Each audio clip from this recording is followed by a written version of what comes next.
Mga ka-treasure, nandito tayo ngayon sa isang site saan may dalawang paa, kaliwa at yung kanan. Itong kaliwa ay matulis yung dulo niya, tapos may dot siya dito sa gilid. Ayan o, dot yan. Ang pinting niya ay doon lang kung saan siya nakaharap. May bato doon na parang kaliwa din na paa, tapos may butas sa gilid. So nakunan yun, gibawis. Ito namang kanan ay pababa yan. Marami yung dot, 5 to, 1, 2, 3, 1, 2, 3, 4, 5. So doon naman yan nakaharap sa malaking sapa doon. Siguro yung mga item ay kinalat patungo doon, mga 100 meters galing dito. So ngayon ito yung kaliwa, papatunayan natin na nakunan talaga doon. Tutuwirin natin. Lilis lang tayo kasi masukal doon.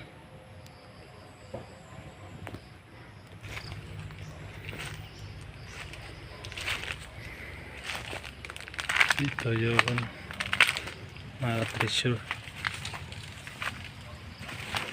kung saan nakunan ng giveaways. Napakasukal na. Ito yung mga ka-treasure, napakalaking bato yan. Pero yan, bato yan. Tapos dito yung nakunan sa gilid niya. Yan, may katabi siyang malaking bato.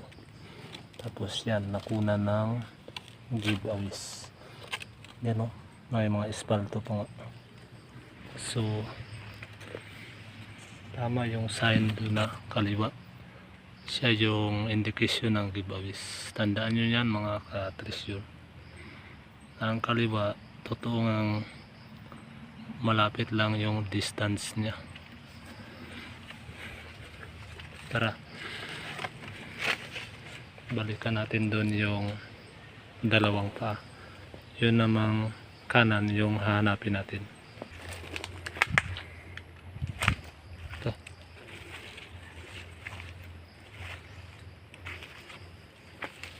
Ito yun mga treasure. So tama yung sign na to. Nasa gilid ng bato na malaki. Doon. Tuwi doon. Nakuna ng giveaways. So itong kanan, mga 4 na hakbang, meron siyang counter dyan. Tingnan natin.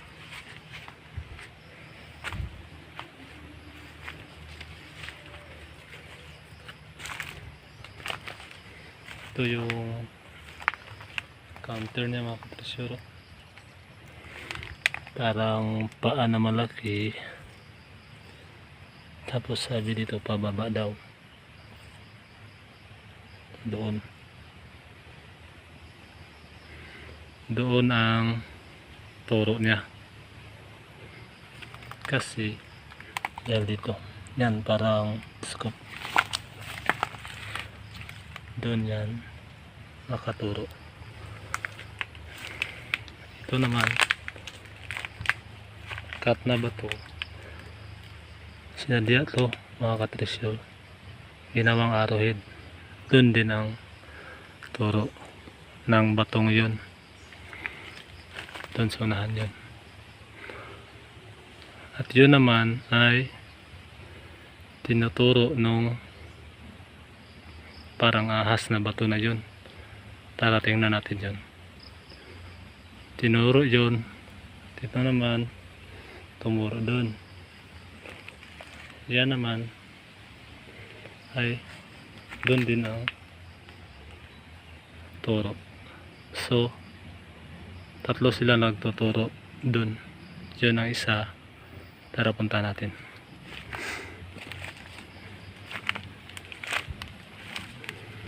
So, laging ganito mga katreasure. Palaging may nagtuturuan talaga yung mga sign. Hindi agad yung direct. Talagang ginawa nilang tricky ang pagbaon. Dito ay parang ahas na cobra na nakatayo yung ulo. Yan o. Yan. Dito nakabuka.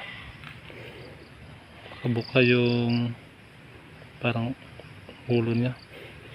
Yan. Dito naman yung painting niya. Patungo naman. Yan. Tuwid niya ay doon sa bato na itinuro din nun. Tara, tuwirin natin yan.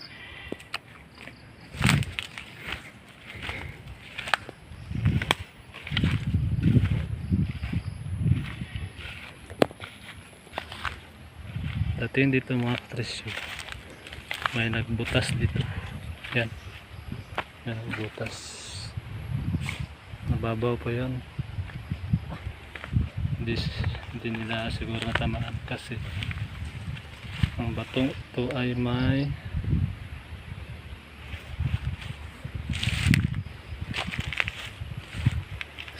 sign. Yan. Na parang hindi naman ibig sabihin ay tunnel yan. Saan yung tunnel? Dito mga katresyo. Ito yung nagtuturo kung saan ang tunnel. Ito. Hakbang. Yan, arrowhead. Ginawang arrowhead. Patungo doon sa may malaking sapa. Siguro may tunnel dyan na sa gilid ng sapa. Yun naman ang mabuting gawa ng tunnel kasi gilid ng masapa. Sa gilid naman ito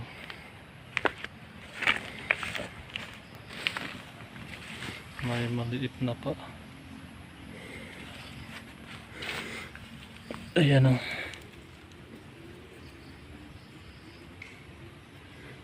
Pababa naman. Ito yung maliit siguro. Andun. Tara, tuwirin natin. Dito sa baba ay hagdanan to na bato. Yan o. Sinira lang. Tatlong hakbang. Isa, dalawa, tatlo.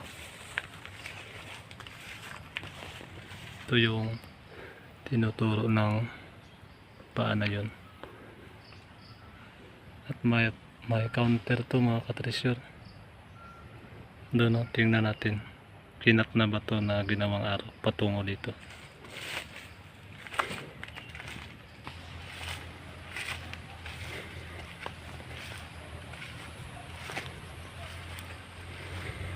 Ito mga katresyor. Ito ay cut na bato. Laging ganito yung sabi nga ni Kuya Cecil ko sa daan ay tricky code ito ng mga Japanese sa paglibing ng gigawis. Ito. Yan, sukal na. Tingnan na gaano sila kalupit magawa ng sign. Yan o.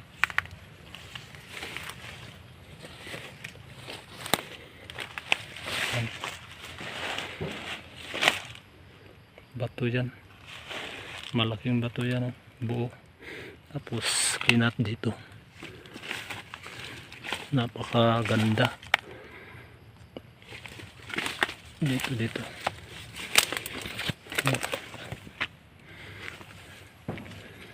Ginawang winter. Araw. Patungo naman doon sa hagdan na yun. Dito mayroong 3 dots din sa gilid niya. Yan. Ibig sabihin yan, 1, 2, 3.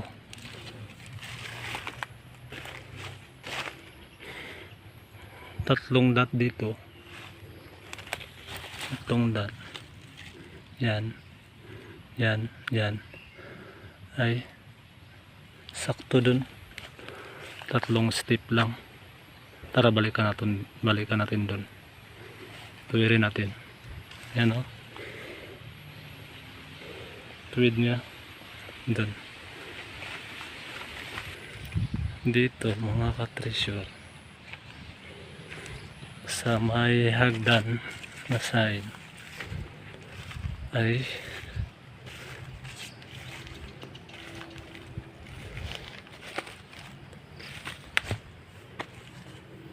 doon. Yun yung tuwid ng araw. Ito yung hagdanan. So 3 hakbang lang tayo. Galing dito 1, 2, 3. Dito tama. May bato na nilagay dito, maliit lang. Tinanggal ko para hindi na mapansin ng iba. Kasi dito yung prospect. Galing sa hagdan na yan at sa arong yun na kinat na bato. Pointing ay dito. Dito to tama. So sa gilid naman ito ay may cut na bato. Yan o. Ang turo din ay dyan ang digging spot. May sign naman dun na cut na bato rin. Tara punta natin. 3 ang nagtuturo nito. Ito cut na bato to mga ka-treasure. Sinira lang dyan o. Cut yan. Dito parang kanal ba. Tuwid doon ang turo. So yan lang mga ka-treasure. Sa reading ay napatuna. Napalapit tayo sa posibleng pinaglagyan. So dinetect na namin yan, nilukit na namin. Kaso di muna namin ipapakita yung paglukit. Pero tama yung reading. So yun lang mga ka-treasure. Maraming salamat sa yung panonood sa aking video. Sana po marami kayong matutunan sa aking mga ina-upload. Huwag niyo po sana kalimutang mag-like and mag-subscribe sa aking video para marami pa kayong matutunan sa aking mga video. Salamat po mga ka-treasure.